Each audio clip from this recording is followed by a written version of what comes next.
If you're not following KBLA Talk 1580 on all of our socials, then you're missing out. Download our app and find us on Facebook, Twitter, Instagram, YouTube, and on the web at KBLA 1580. That's right. Again, you can find all of our socials at KBLA 1580. We've got a lot to talk about. By the way, if you miss any of our weekday shows in real time, you can always catch up by checking out the podcast of your favorite shows at your leisure. At KBLA Talk 1580, we've got your black. Got your black. Keep following the leader. Oh my God. Follow the leader. Follow the leader. Follow the leader. Follow the leader. Follow the leader. Shine, flies, no time to waste while it's passing you by. Shine, flies, be patient, 'cause good things happen in time. We gon' get it right, we gon' get it right, we gon' get it right. We gon' get it right. Protests and anthems, yes, we chanting. A movement of people, it's like we dancing to the ministry of. It's the energy of, in memory of them that we love. The trinity of the people, the peace, the power, the truth. We speak the powers even louder. We can say it blacker, we can say it prouder. A woman vice president that went to Howard. Now we talk helping black businesses, and our differences is magnificent. Bringing light to the point where the prisons is. I was told good life is where forgiveness lives. The ascension is to leave what's left behind and feed the seeds for deeds that bless the mind, caress the mind, and question justify. With you and God and time, my best align. You are listening to and streaming A More Perfect Union on KBLA Talk 1580. I'm Dr. Nii-Quartelai Quartey, your host and White House correspondent, enjoying some LA sunshine.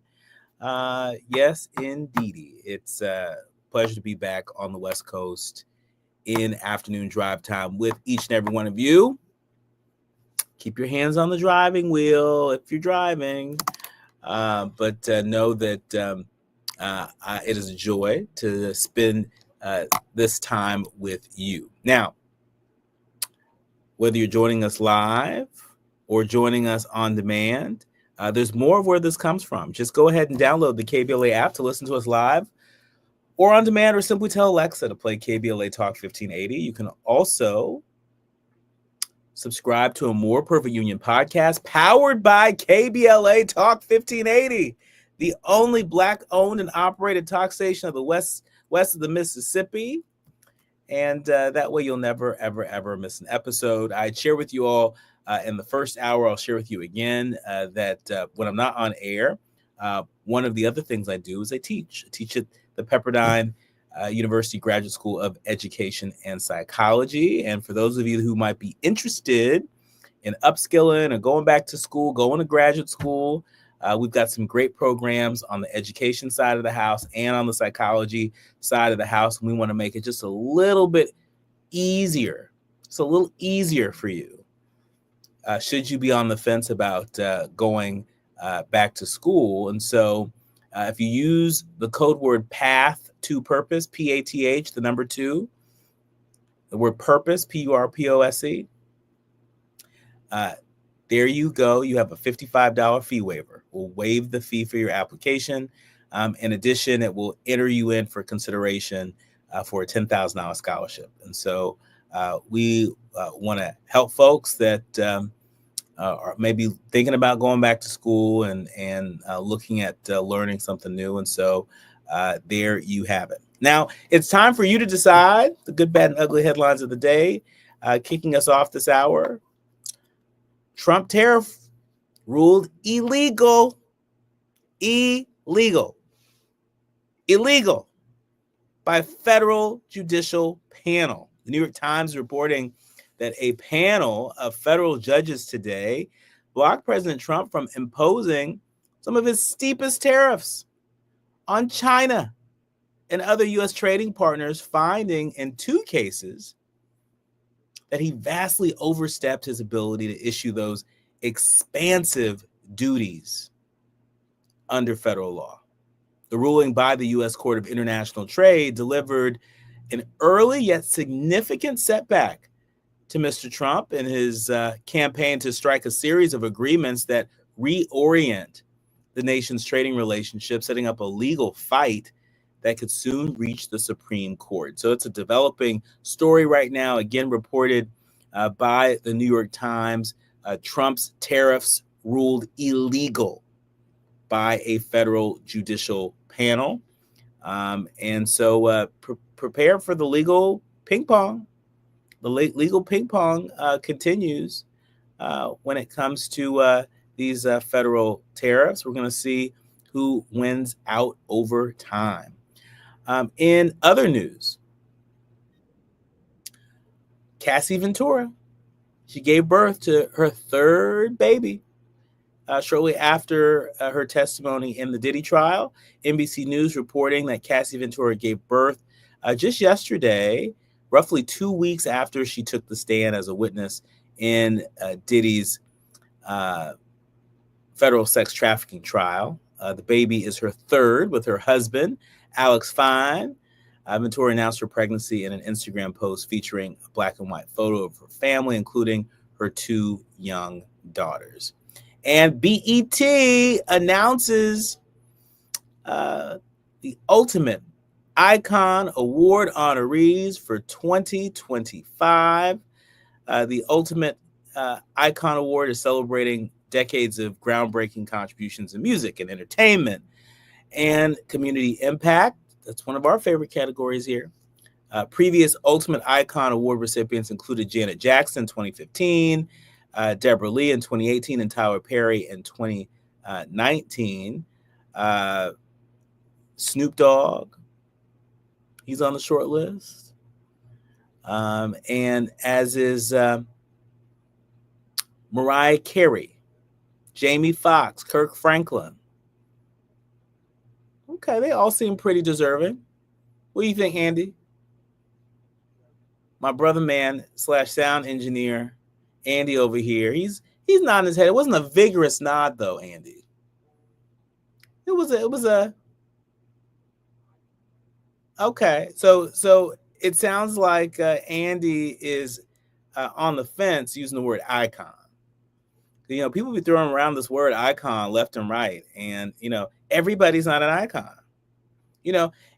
Everybody can be great. Folks can be great. Folks should be celebrated. But being an icon, that's something very special. It's reserved for folks who've put in their time, I think. Right? I think you have a whole lifetime to become an icon. Right? You can't be no icon. You just turn 50 and you icon. I don't know. If y'all feel differently, get in the More Perfect group chat on YouTube and let us know. But when we come forward, I'm really looking forward to my conversation with teen entrepreneur, inventor, and speaker Gabby Goodwin. Look, Whitney Elizabeth Houston said that she believed that children are the future. Teach them well, let them lead the way. Well, Gabby is leading the way, and we're going to learn all about it when we come forward. You're listening to A More Perfect Union on KBLA Talk 1580. You're listening to A More Perfect Union on KBLA Talk 1580. We've got a lot to talk about. 1 2 1 2 1 2 1 2. You ready? Somebody make some noise in this joint. KBLA Talk 1580 celebrates its 4th anniversary this year on Juneteenth. Here we go again. Hard to believe 4 years has gone by so fast. Oh my God. But here we are, still standing, still loving and serving our people as best we can. Yeah, that's what I'm talking about. To celebrate our 4th anniversary, we have 4 big events, and you're invited to all of them. She got a lot to say. Let's do this. Let's get it on. On Wednesday, June 18th, we go live on C-SPAN for the 2nd consecutive year with our Climate Justice Plus Black Health Symposium. Tavis Smiley will moderate an all-star panel of thinkers and influencers as we continue our vitally important climate justice work. Hey, Tavis Smiley, talk about. On Thursday, June 19th, you're invited to join us as we celebrate Juneteenth and our 4th anniversary. There will be plenty of food, fun, great music, good vibes, and all of your favorite KBLA Talk 1580 hosts will be there. Yeah, man. Flip the beat. On Saturday, June 21st, there are 2 big events you're invited to attend. I can't wait to hear it. This year, KBLA Talk 1580 continues its annual partnership with the Empowerment Congress for a community celebration and dialogue to educate, engage, and empower. This year's theme is resilience in the face of chaos. Can't wait to see what's up next. Y'all ain't ready for this. And new this year is our State of of Black Women in Los Angeles Symposium, moderated by Dominique DePrima, with a luncheon to follow. Dominique will be leading a dialogue with some of the most impactful Black women leaders in Los Angeles, and you're invited to join. This is it. All of these events are free, but seating is limited, so you must register in advance at our KBLA1580.com website, where you can find all the details you need about each event. Check it out. It's our 4th anniversary, and we would love to celebrate it with you. I love you guys so much. There's nothing you can do about it. We're KBLA Talk 1580. The only black talk radio station west of the Mississippi. Thank you for having our black. Happy anniversary, KBLA. Love you. Love you. Wesley Financial Group is not a law firm. Hi, I'm Chuck McDowell, the timeshare cancellation guy and founder of Wesley Financial Group. And I want to set the record straight. I am not an attorney. I've never wanted to be an attorney. And the truth is, I really don't even like attorneys. If I sound like an attorney, I'll apologize. But what I've learned in my 15 years in the timeshare cancellation business is you don't need to be an attorney to get folks out of their timeshare. At Wesley, we've helped over 40,000 families cancel their timeshare, and I want to share with you how we do it. Just give my office a call. I guarantee if we take you as a client, we'll get you out of your timeshare or you'll pay nothing. Attorneys, this was meant to be funny, so please don't sue me, especially my friend Kenneth from Black River Falls, Wisconsin. Call now for your free timeshare exit info kit. 800-857-8866. 800-857-8866. 800-857-8866. We have no permanent friends or permanent enemies. Only permanent interests as we effort to build a more perfect union. You are listening to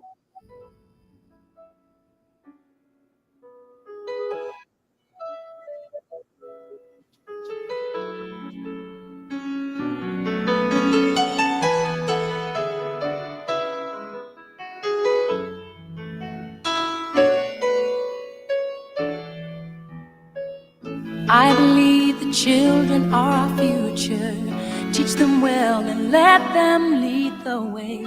Show them all the beauty they possess inside. Give them a sense of pride to make it easier. Let the children's laughter to listen to this song at any hour of any day. Rest in peace, Whitney Elizabeth Houston. Of course, that is the greatest love of all. One of the greatest to ever step to a mic, reminding us that children are the future.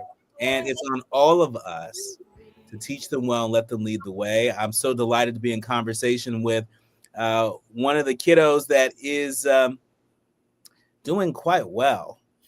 She is a powerful demonstration of exactly that. Gabby Goodwin, a teen entrepreneur. She's an inventor. She's a speaker, and she's with us today. She's the CEO of Confidence, and her debut book, Naturally Me at the Confidence Salon, it came out just yesterday, May 27th, the same week that she graduated from high school. Congratulations, Gabby.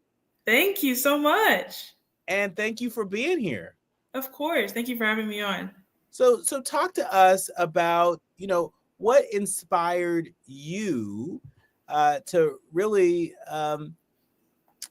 blaze a trail. I mean, there's a lot of kids, that are doing a lot of kid stuff. And for some reason, you were interested in doing adult stuff like building a business. Where'd that come from? How'd that happen? Yeah, it really just came from a need and me having a problem. I invented the Gabby bow, which is a patented barrette that doesn't fall out of the hair, double face, double snap. Really just out of the fact that I kept losing barrettes and I kept getting in trouble for it. So my mom would spend 15, 20 minutes doing my hair every morning, drop me off at preschool, kindergarten, looking all nice, and then pick me up to find that half of my bows were gone and that my hair was a complete mess. And so this was every day, every school day. And this has not just been my problem, but it's been a generational problem. My mom lost barrettes, my grandma lost barrettes. So it's really just the wasting of the time and then also the money constantly having to replace those barrettes, which was a big problem in our household. And what I really wanted to do was not just really sit behind and continue to go through the problem, but really work to find a solution, not necessarily start a business at all. But with the 2 years of us going through just creating a bow or just sitting down at the kitchen table thinking about something that we could create, that led us into creating Gabby Bows, which is now known as Confidence, which was in 2014. So we've been in business for 11 years now. That is incredible. And, you know, it's also very much steeped in the culture, right? I think there are a lot of our leaders, learners, and listeners, particularly Black women and girls, who can relate to this story. Right. And so talk to us about what gave you the confidence to take this lived experience you have as a Black girl with your Black mama and said, you know what, not only should I invent a product, but I think there is an opportunity to tell this story and ensure that this story lives on forever on the page. Right. It definitely took a lot of me building my confidence. I started really shy, and I'm really timid, didn't want to talk to people I didn't know. And that did not help me when trying to start a business and market my product. But I always knew that I wanted to inspire people, especially girls who look like me, who went through the same problems as I did. And I knew that I wanted to be able to make a difference. And I didn't necessarily know how until this idea of creating some sort of a barrette, which is now known as the Gabby Bow, was able to come into fruition. So that's really just the faith that I have, my family has, being able to use our experiences, use the people around us to help test the product and to help really create something that was not just for me, but was for so many other people to be able to benefit off of and save time, save money. And so it's definitely been a way for me to grow in my confidence as well as a public speaker, as a person, as a Black girl. Being able to share my experiences with so many different people has allowed me to really grow into myself and allowed me to also be able to have opportunities like writing a book and being able to share my story there as well. So where do you go from here? I mean, we know that this week you graduated from high school, and again, congratulations on graduating from high school. What's next for you? Yes, so I actually graduate tomorrow morning at 8. Well, 8 Eastern. Excuse me. So that's in the immediate future. But I will be attending Vanderbilt University for the next 4 years. As an Ingram Scholar, which I'm super thankful for. So I'll be studying economics and mathematics with minors in business and data science. So that is my next journey, trying to study concentrations of business analytics and working to kind of move into service-based entrepreneurship and being able to create services for entrepreneurs to really know the importance of their numbers and their data, because math is my favorite subject. So being able to put those two together is great. And then obviously being able to go around and finally talk about the book. Naturally, being at the Confidence Salon has been a year and a half in the making, but now we're able to really go out and do book tours and all these events and things like that. And also we will be launching in Claire stores coming this fall as well. So there's a lot to be excited for over these next few years. Wow. I'm just like, so what's coming up? What's coming around the corner? Thinking, okay, we're going to go on a family vacation or something like that. No, she's like, I'm just going to Vanderbilt in the fall. Yeah.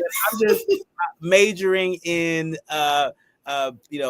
economics and mathematics and all the things. I just think that is so wonderful that you had this experience as a kid that really gave you the confidence and trained you in the nuts and bolts of becoming an entrepreneur. And so now for you going to college and studying math, studying economics, among other things, it's really about doing what you've been doing, but taking it to the next level. Right.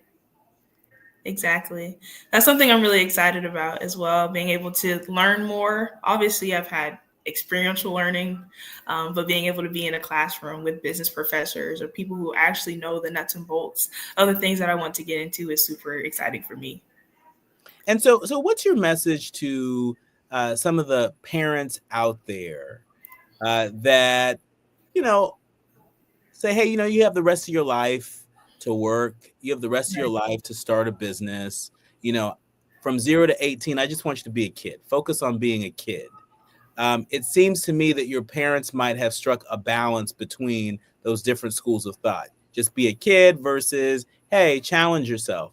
What's your message to parents out there that aren't so sure how hard to push, if at all, when it comes to introducing their kids to the principles, the nuts and bolts of entrepreneurship?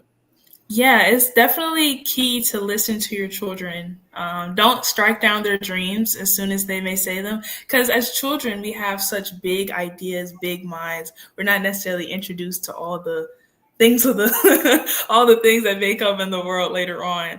So it's a lot of big ideas. So don't diminish those big ideas. Allow them to dream big, allow them to have that confidence that they can achieve whatever they want to achieve, obviously within reason. But I mean, I would have never thought that me just having an idea to create something would create this entire business journey for me. So what I would say is to listen to what your children are constantly thinking about, what they're constantly asking you about. What I was asking my mom every day was, are we going to make a bow? Are we going to be able to make this product? Are we going to solve this problem? Because she really, just out of frustration, I saw her frustration. So I wanted to make sure that I was able to create a product that can help her. So listen to your children if they're interested in sports or if they're interested in art. Listen to them, watch what they're prioritizing, watch their passions, and lead them in that way. So push where they lead on, honestly. It's really just watching your children, looking at what they're interested in, what they're putting themselves into, not necessarily asking you about, but then also don't be afraid of rejection for them.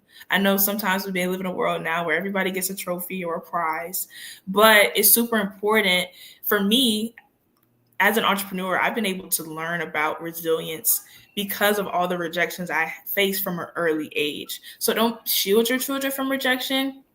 Know that it will be able to prepare them for a better future in the long run, not necessarily entrepreneurship, if that's not what your child is into, but college decisions and all the things that come with school and teams. Being able to have a sense of resilience and confidence in yourself at a young age is super important when dealing with rejection, and that helps you among your peers. So don't be scared of that. I always say that for me, this is a quote that I came up with, which is no is just an abbreviation for next opportunity.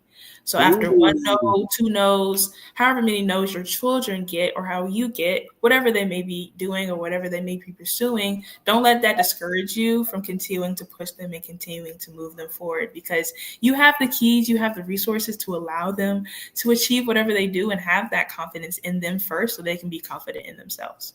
I really love that. I think that's very easy to remember. No as an abbreviation for next opportunity. Yes, and sir.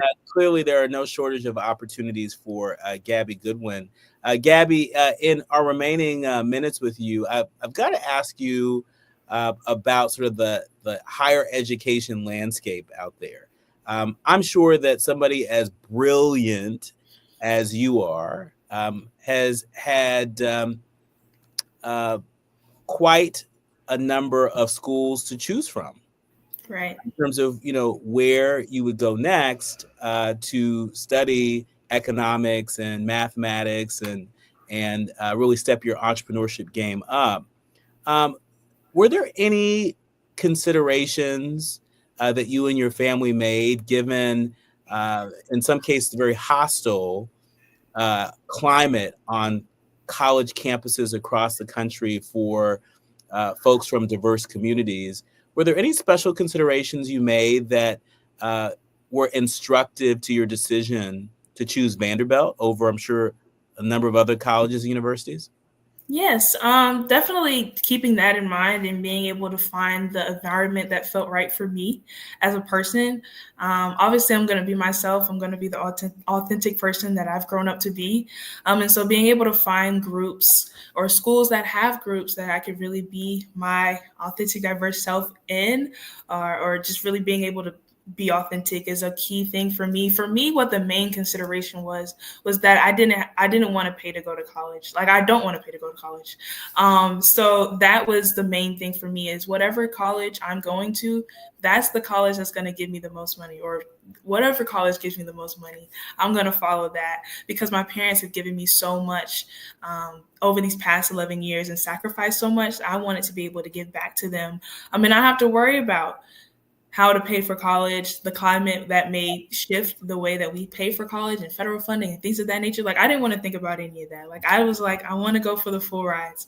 And so being able to say that I've gotten into 8 schools over this past process, but I got 4 full rides out of those 8 schools, which is amazing. And one of them was Vanderbilt.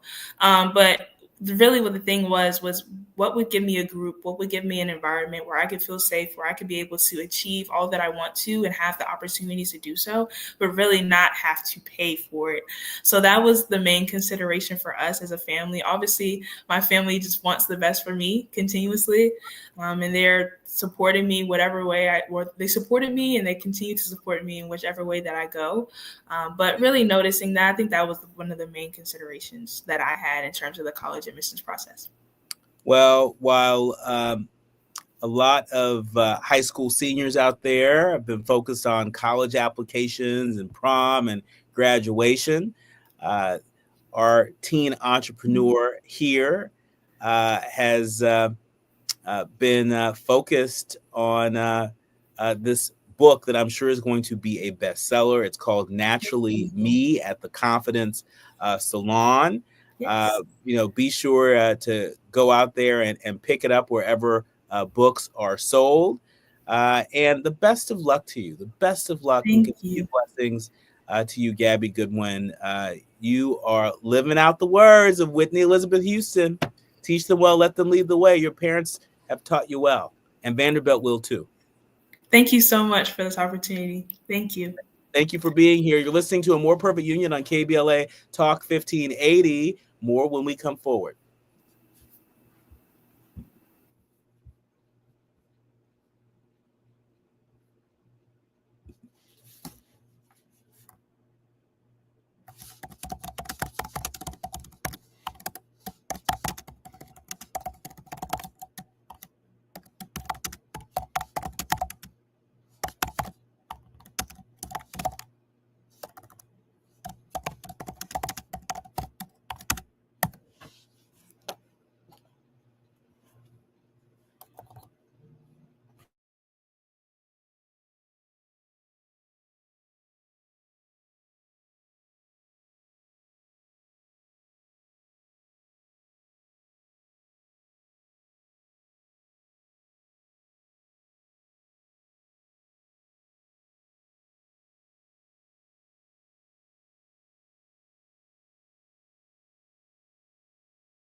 Visit chase.com/coaching for impact for more information. This segment is sponsored by JP Morgan Chase.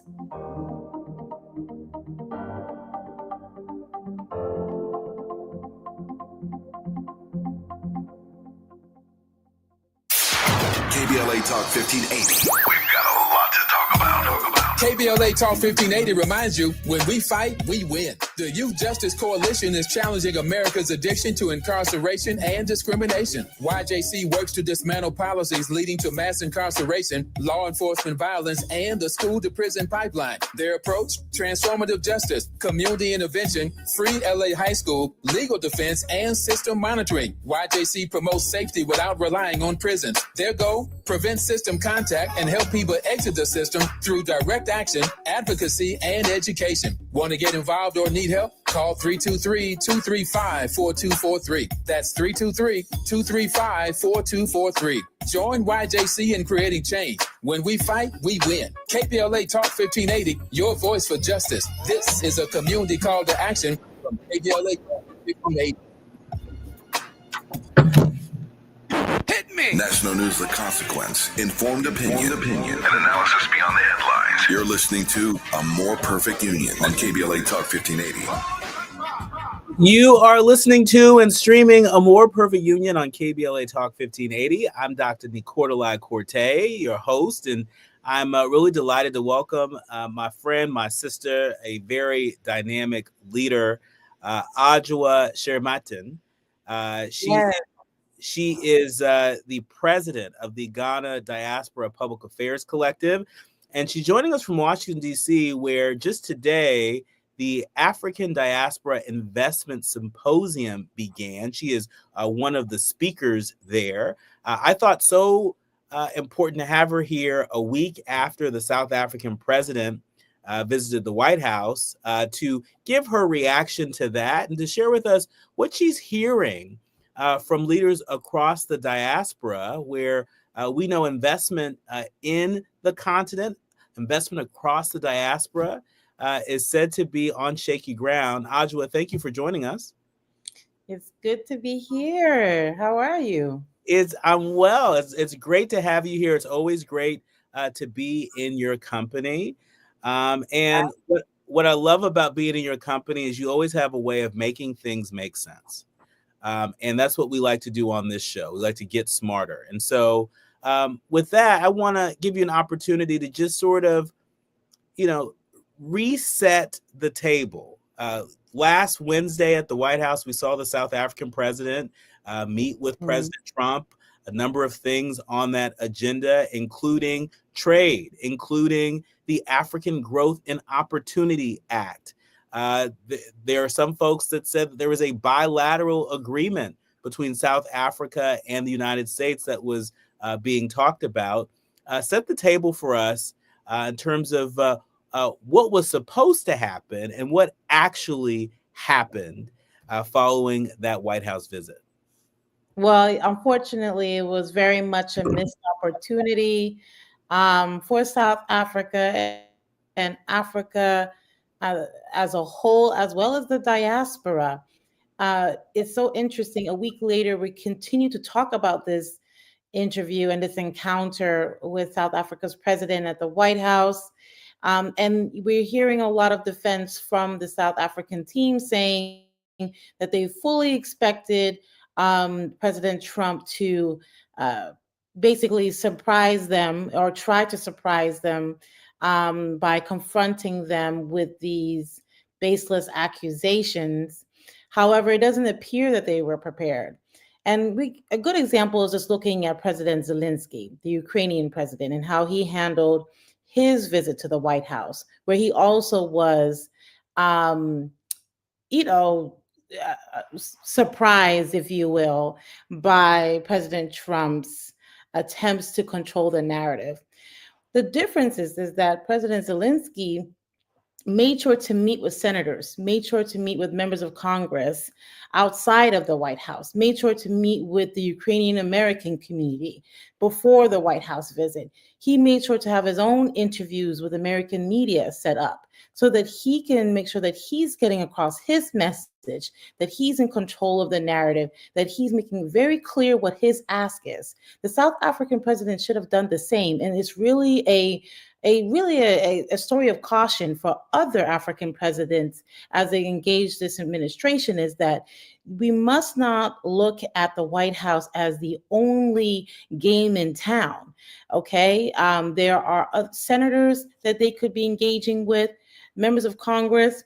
And I also struck by the fact that if we're looking at trade deals, if we're looking at how can we continue to sustain the essence of AGOA, we don't have to put all of our eggs in one basket with trying to make deals happen with just the federal government. There are some state economies that are almost just as large as country economies, right? Looking at the state of California, for example, and we see that Governor Gavin Newsom has even laid out the call. Hey, come and visit me, sit down with me. Presidents should be thinking about that and sitting down at the state level as well to make deals. I mean, I'm so glad that you brought that up because, one of the questions that I had for the South African president was around his conversations with the Congressional Black Caucus. We've never had a larger Congressional Black Caucus in the history of the Congress. And as you know, and many of our leaders, learners, and listeners know, the Congressional Black Caucus and the relationship with South Africa runs very deep.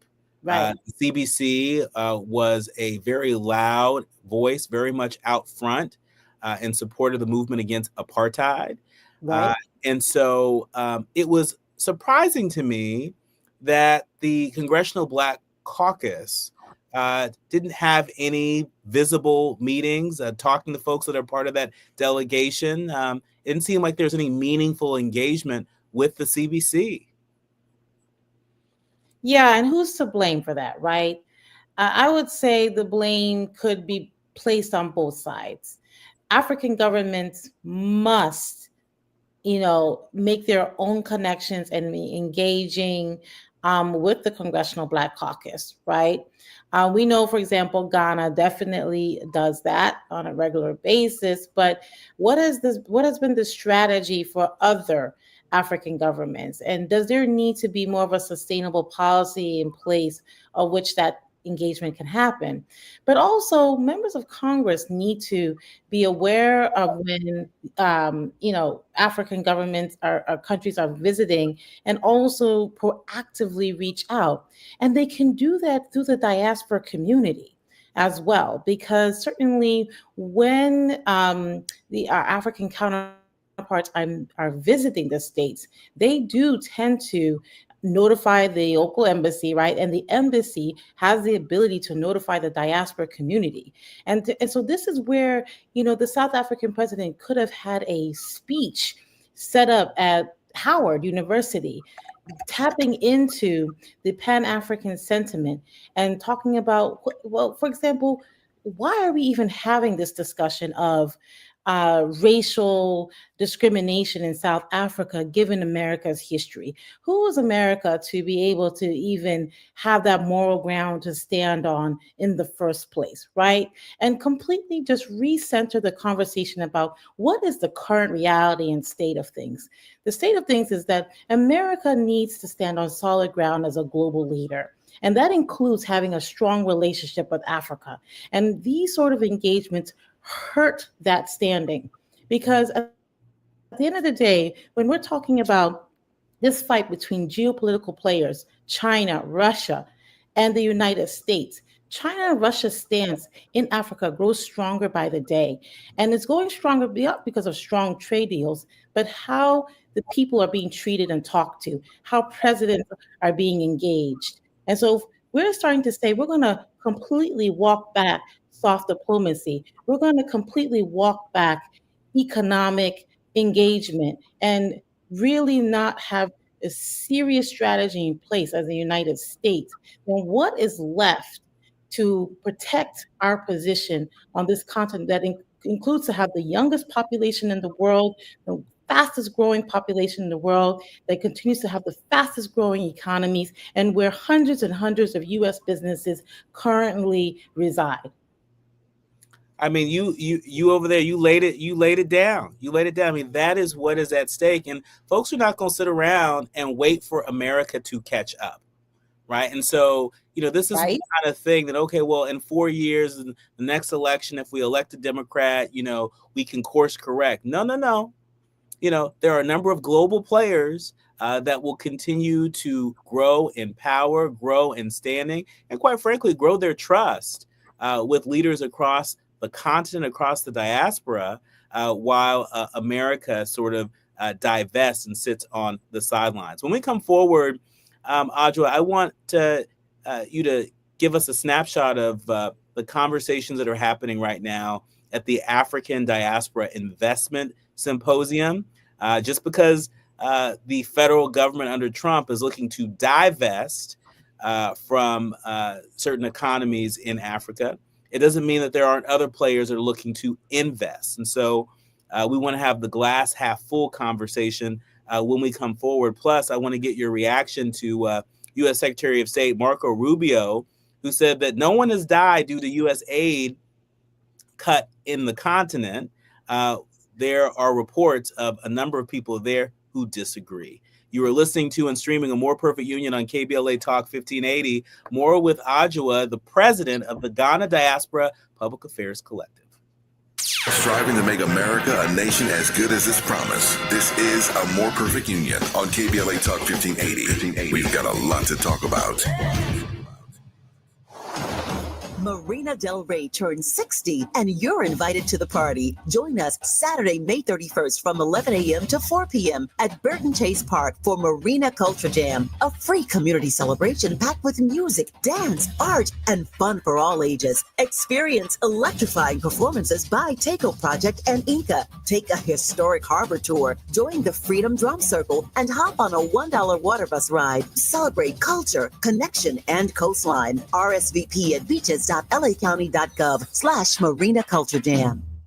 Nearly 7 million Americans aged 65 and older are living with Alzheimer's disease, also known as AD, a type of dementia that affects memory, thinking, and behavior, making everyday tasks challenging. But did you know that Black adults aged 65 and older are twice as likely as white adults to develop AD? There are things you can do to help reduce your risk for developing AD. Managing conditions like diabetes and high blood pressure is crucial. Staying physically active, maintaining social connections, eating a healthy diet, and keeping your mind engaged with activities like reading or puzzles can all contribute to brain health. It's also important to recognize some common signs and symptoms of early AD, such as forgetfulness that causes problems with everyday life, asking the same question a few times in a row, and difficulty concentrating on basic tasks. If you see these signs in yourself or loved one, don't wait. Early diagnosis and intervention are key to managing AD effectively. To learn more about AD and a potential treatment option, visit treatallzearly.com. That's treatallzearly.com. This message is brought to you by AZI. KBLA Talk 1580. We've got a lot to talk about.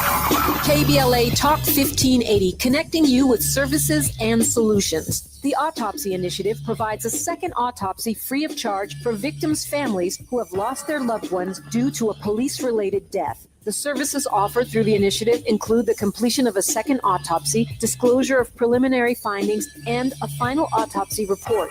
A police-related death is when an individual is harmed by police officers using deadly force, which results in an individual's death. Police-related death includes in-custody deaths, including those that arise during contact with law enforcement officers during arrest, pursuit, booking, transport, or incarceration. The Autopsy Initiative has a team of board-certified pathologists on call. An autopsy request may be completed by anyone with a close relationship with the victim, which may include the victim's spouse, partner, relative, close friend, or lawyer. To request a free second autopsy for a victim of police violence, please visit knowyourrightscamp.com. That's knowyourrightscamp.com. Then click on Autopsy, then click on Request. At KBLA, we believe in justice for victims of police violence. We say their names, and we don't black down. This is a community call to action from KBLA Talk 1580.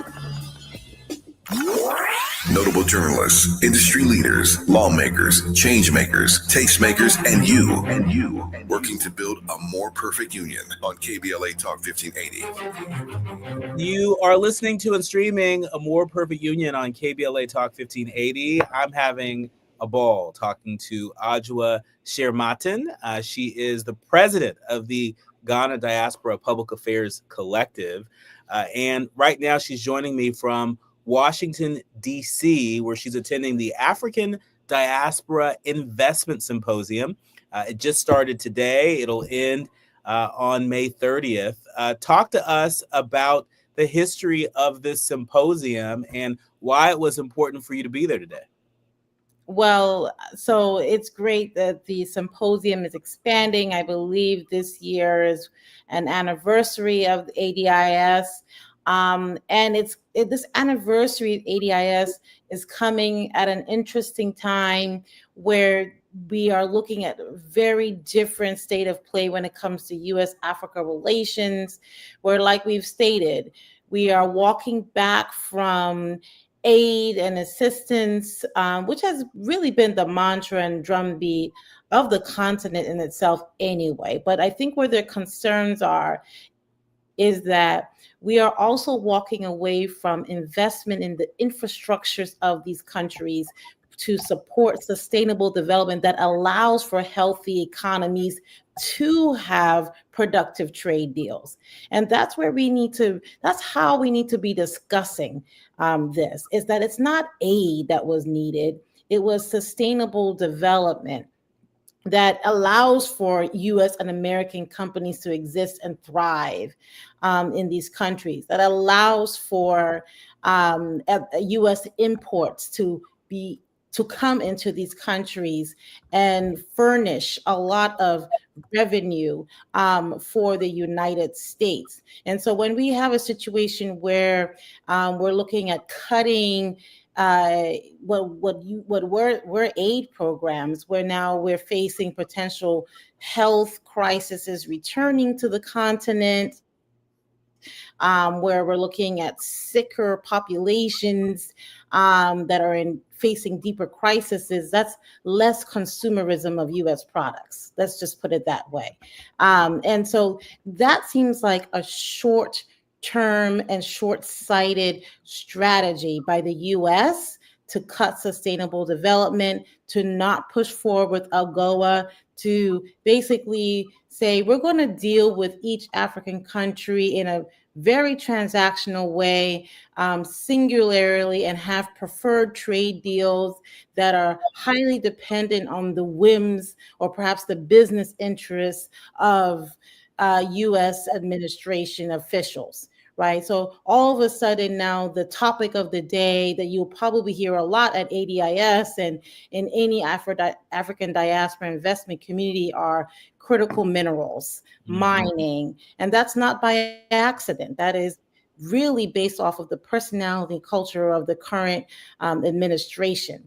And so that means that we're forgetting to talk about investment in health infrastructure. We're not going to be talking about investment in finance tech, which has been a huge boon for U.S. companies, when we're now talking about, hey, let's tax remittances in a way that is anti-business, both for U.S. businesses here in this country and for the relationship between U.S. and Africa, right? So all of a sudden, we're going to ignore the evidence and the clear success that some of these sustainable development programs have had over these years, to completely ignore all of that evidence and say we're going to enter into a new reality where we're only going to talk about these very specific investment opportunities that ignore the environment around it. And I just, frankly, skeptical of the long-term success of that strategy. And it's important to know that, critical minerals, that was on the agenda when South Africa's president met with Trump. Yep. Something that the Trump administration has been interested in. Also, some conversations around Elon Musk's company, his communications company, telecommunications company, Starlink, which is basically trying to get a waiver to operate in South Africa, which would go against some of the regulation that they have in place there, I think they call it the Black Empowerment regulation that they have there. And if Elon Musk is successful in getting a foothold in the South Africa, it sends a very powerful signal to the African Union, no? I mean, that's what this whole thing is about. This sort of tactic where we're embarrassing countries like South Africa on unfounded claims is really to gain leverage in these type of negotiations. Even in the sense of Republicans on Capitol Hill who have called out Ghana, for example, regarding its IMF deal, to say, hey, we want you to pay back or approach this conversation in this way, is really to gain leverage regarding what is really all about is mineral procurement, on unfair terms. And so we have to think about this when African presidents feel that, okay, perhaps with this more transactional Trump administration, then somehow we can come in and really have fair deal making. I'm quite skeptical of that based off of what we're seeing thus far. And I think we have to be really cognizant of that. And that's why I feel that African governments need to diversify their approach and make sure that they are also entertaining trade deals, like I said, with other U.S. entities, whether it's public to private, deal making with private American companies, or on the state or municipal level as well. I think it's extremely important for us to make sure that we're not having these conversations where we're only looking at minerals, and that we're not trying to also package these deals in a way that includes sustainable development for the people and its population. Otherwise, we're just African governments are just going to get the short end of the stick, and I just don't think that it's going to benefit America as well in any real sustainable way. Ajua, in our remaining minute, I want to give you an opportunity to really highlight sort of the new black tax, if you will, a tax on remittances. I don't think a lot of people have been tracking this, but the House of Representatives passed a very anti-business, anti-family bill to tax remittances at 3.5% for every transfer. For folks who are less familiar with what remittances are and how much in remittances that are pumped into the economy across the diaspora, school us in about a minute or two. I mean, so this bill proposal, it may sound good on the face of it, but this bill is completely anti-business and flies in the face of a lot of traditional Republican values, which is very interesting about why it's being proposed. This bill has been proposed at the state level in about 30 states and have failed at every turn for a reason. And that's because what people are not considering is that your average laundromat, African market store, they all have that money transfer sign on their store face. And why is that? Because that accounts for a significant amount of foot traffic in small businesses across the country. And when you think about how many of these small businesses are run by African community leaders, a significant portion. Okay. And so when we start to think about, well, what will that decreased foot traffic do, particularly already in this struggling economy? We're talking about the potential of small businesses closing. And I thought that, the Republican Party was about small businesses, because they still make up a significant portion of local economies and our national economy writ large. So really, this bill is a bad idea. It also tramples on state rights. We have never had a federal regressive tax. This tax, if it gets passed, could also be double taxation on U.S. citizens. It doesn't allow for states to control how they want commerce to move within their state. All of a sudden, they're having a federal tax being placed upon their citizens, of which we don't know how it will impact from state to state or from city to city. And it could have really serious consequences. And so really, in a lot of ways, it doesn't make sense for the federal government to be pursuing this, And it also flies in the face of innovation. I mentioned already, how much U.S. finance tech is moving the world. All of a sudden, we're saying, hey, that doesn't matter anymore. Because, part of the big boom has been the facilitation of remittances. So really, it just doesn't make sense. Well, we're going to keep our eye on this. We're going to keep our finger on this. We want to say thank you to Adjoa Sherimaton. She is the president of the Ghana Diaspora Public Affairs Collective. We'll have to have you back again to talk about this even more. But our thanks to all of our leaders, learners, and listeners for joining us. Listen, big thanks to the Village, helps us produce a more perfect union each and every day. Our executive producer, Tavis Smiley, our sound engineer, my brother, Andy, and to Faraji and Art, our show producers, and each and every one of you. Thank you for tapping in. Remember, do what you can from where you are with what you have, but by all means, do something. I'm Dr. Nii-Quartelai Quartey. You've been listening to and streaming A More Perfect Union on KBLA Talk 1580.